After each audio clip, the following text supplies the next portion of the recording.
Ada akuarium utama Seong Ancol. Tuh, dede tuh. Ikannya gede banget tuh. Gedenya.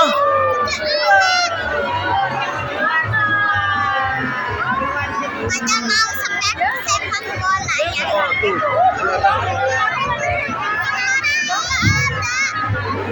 Oh, itu dari terowongan yang tadi itu.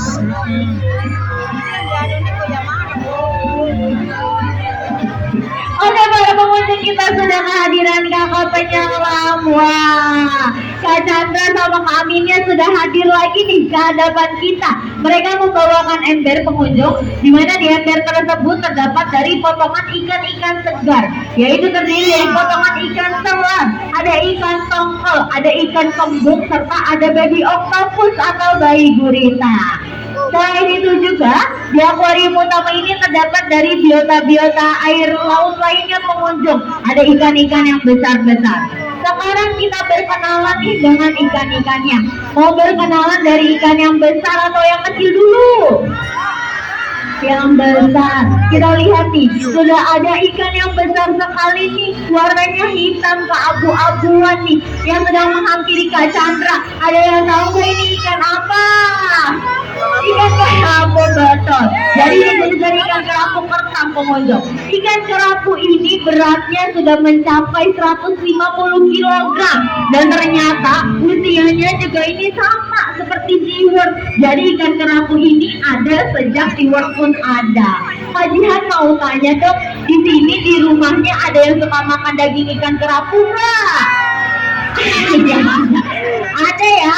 Jadi ikan kerapu ini memang enak dagingnya, harganya juga cukup mahal. Tetapi ternyata pengunjung, ikan kerapu yang sudah memiliki berat bobot lebih dari 10 kg, dia ternyata sudah tidak layak lagi untuk dikonsumsi. Karena ikan kerapu yang sudah mencapai berat bobot lebih dari 10 kilo, mereka sudah mengakumulasi banyak racun di dalam perutnya. Nama racunnya itu adalah ciguatera. Dan ternyata dari racun tersebut itu dapat menyebabkan yang namanya mual-mual, muntah-muntah hingga kematian. Jadi para pengunjung kalau dikasih makan daging ikan gratis yang besar-besar kayak ikan kerapu nih yang ada di hadapan kita, itu jangan diterima lagi. Karena kebanyakan ikan-ikan yang sudah besar lebih dari 10 kilo, dia sudah banyak racun di dalam perutnya. Dan ternyata ikan itu hanya mampu dikonsumsi itu batasnya yaitu 1 sampai 5 kg saja. Lebih dari 5 kg biasanya ikan-ikan itu sudah tidak layak lagi untuk dikonsumsi. Selain ada ikan kerapu, kita lihat nih, ada ikan yang lagi diputar-putar sama Kak Amin. Boleh dong kasih tepuk tangan yang meriah. Wah, ikannya ini bentuknya pipi, gepeng, selalu tersenyum. Ada yang tahu nggak itu ikan apa? Ikan pari, betul. Jadi ini adalah ikan pari pengunjung. Ikan pari ini yang ada di hadapan kita, jenisnya adalah ikan pari kelapa. Ikan pari kelapa ini memiliki ciri-ciri warna abu-abu kehitaman di seluruh bagian atas tubuhnya. Dan ada 3 jenis pengunjung ikan pari yang ada di SeaWorld. Ternyata ada 1 jenis ikan pari hidung pesek atau yang dikenal sebagai ikan pari lembu, yaitu memiliki ciri-ciri bentuk tubuh yang unik, di mana bentuk tubuhnya itu seperti burung atau lebih tepatnya seperti layang-layang. Dan ternyata dari bentuk tubuh tersebut memudahkan si ikan pari untuk berenang di bawah kedalaman air laut. Selain itu juga pengunjung ada 1 jenis lagi namanya ikan pari macan atau leopard hypre, di mana ikan pari macan ini memiliki ciri-ciri total-total di seluruh bagian atas tubuhnya seperti layaknya macan tutul. Jadi kalau para pengunjung melihat ikan pari yang coraknya itu seperti macan tutul, itu adalah jenis dari ikan pari macan. Selain ada ikan pari, kita berkenalan dulu nih. Ada hewan reptil laut yang selalu membawa rumahnya kemana-mana. Ada yang tahu nggak? Ini kura-kura atau penyu? Kura-kura atau penyu? Betul. Jadi ini adalah si penyu. Ternyata penyu dan kura-kura merupakan 2 jenis hewan berbeda, teman-teman. Mereka itu memiliki 3 perbedaan. Yang pertama, penyu penyu itu hidupnya di air laut. Sedangkan kura-kura termasuk hewan amfibi, bisa hidup di daratan dan juga di air tawar. Perbedaan kedua, kita lihat kaki atau lengan si penyu ini bentuknya pipih, gepeng seperti dayung. Sedangkan kura-kura memiliki ciri-ciri lengan atau kaki yang terdapat cakar-cakar atau jari-jari. Perbedaan ketiga, ternyata penyu itu mereka tidak dapat berlindung dari balik tempurungnya. Dikarenakan di balik tempurung si penyu ini sudah terisi banyak otot-otot dan juga lemak-lemak. Sedangkan kura-kura, jika mereka merasa terancam, terusik, bahkan terganggu, kura-kura itu dapat dengan mudah berlindung dari balik tempurungnya. Dan ternyata teman-teman, kita dapat membedakan nih ciri-ciri penyu betina dan juga penyu pejantan. Nah, kalau yang saat ini sedang menghampiri Kak Chandra nih yang ada di bawah, itu jenis dari penyu betina pengunjung. Kenapa sih Kak? Kok ini ada penyu betina? Karena penyu betina itu memiliki ciri-ciri ekor yang pendek. Sedangkan si penyu pejantan nih yang saat ini sedang menghampiri Kak Chandra lagi, dia memiliki ciri-ciri ekor yang panjang.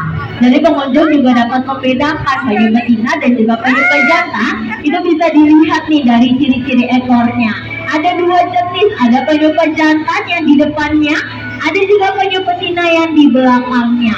Di mana penyu yang berada di akuarium utama ini jenis dari penyu sisik atau Hawksbill turtle. Dan ternyata penyu sisik ini merupakan spesies penyu terlangka yang berada di dunia. Selain itu pengunjung juga dapat menemukan si tukik atau anak penyu dari tukik sisik atau penyu sisik terdapat pada di area kolam terbuka. Jika pengunjung penasaran nih dari bentuk aslinya dilihat secara dekat, itu pengunjung bisa menemukan tukik tersebut di area kolam terbuka. Selain itu pengunjung, selain ada si penyu, kita lanjut berkenalan lagi nih dengan ikan parinya. Mana ya ikan parinya? Sebenarnya dia lagi ke belakang sana tuh. Ikan pari katanya ikan yang cukup berbahaya. Ada yang tahu nggak kenapa ikan pari berbahaya? Durinya beracun, wah hebat banget. Nanti abang dapat hadiah ya. Terima kasih. Betul, jadi ikan pari ini terdapat duri beracun. Letaknya berada di pangkal ekornya. Jadi yang berbahaya itu bukanlah ekor si ikan pari pengunjung, tetapi duri beracun yang terdapat pada pangkal ekor ikan pari. Kita bisa lihat si ekor ikan pari itu bentuknya panjang, tapi itu di panjang tersebut ada bagian yang tebal-tebalnya setelah badannya itu adalah letak dari si duri beracunnya. Nama duri beracunnya itu adalah serotonin. Dan ternyata dari duri beracun tersebut jika tertancap di bagian sekitar organ tubuh atau sekitar bagian tangan ataupun kaki, itu dapat menyebabkan yang namanya kelumpuhan. Tetapi jika duri beracunnya ini tertancap di bagian sekitar jantung, itu dapat menyebabkan yang namanya kematian. Ada pengunjung ternyata pernah ada kejadian pahit pada tahun 2006 yang dialami oleh seorang pemburu buaya. Dia berasal dari Australia pengunjung, namanya itu adalah Steve Robert Irwin. Di mana Steve Irwin ini meninggal dunia karena tertancap duri beracun ikan pari macan. Pengunjung dapat melihat ikan pari macan itu terdapat pada akuarium nomor 4 atau akuarium khusus ikan pari. Di mana di akuarium tersebut terdapat dari spesies ikan pari macan. Nah ternyata pada saat itu Steve Irwin itu tertancap di bagian sekitar dada atau jantungnya. Makanya Steve Irwin itu tidak terselamatkan lagi dan berakibat meninggal dunia. Jadi para pengunjung kalau misal melihat ikan pari itu ekornya jangan sembarang dipegang. Karena jika ikan pari tersebut merasa terancam, terusik atau terganggu, ikan pari itu dapat dengan mudah menancapkan duri beracunnya. Selain itu, tadi kita melihat pengunjung, si ikan pari ini diputar-putar sama kakak penyelam Selat Ancol. Ternyata kakak penyelam Selat Ancol ini memutar-mutarkan tubuh si ikan pari bukan karena lagi jahil ataupun iseng, tetapi ternyata ikan pari ini tercatat sebagai ikan yang memiliki insting dalam memburu yang kuat. Kata-kata Chandra dan kami sudah selesai. Berilah saya tangan. Bye-bye kakak penyelam. Terima kasih. Boleh dong kasih tepuk tangan yang meriah sekali lagi untuk kakak penyelamnya.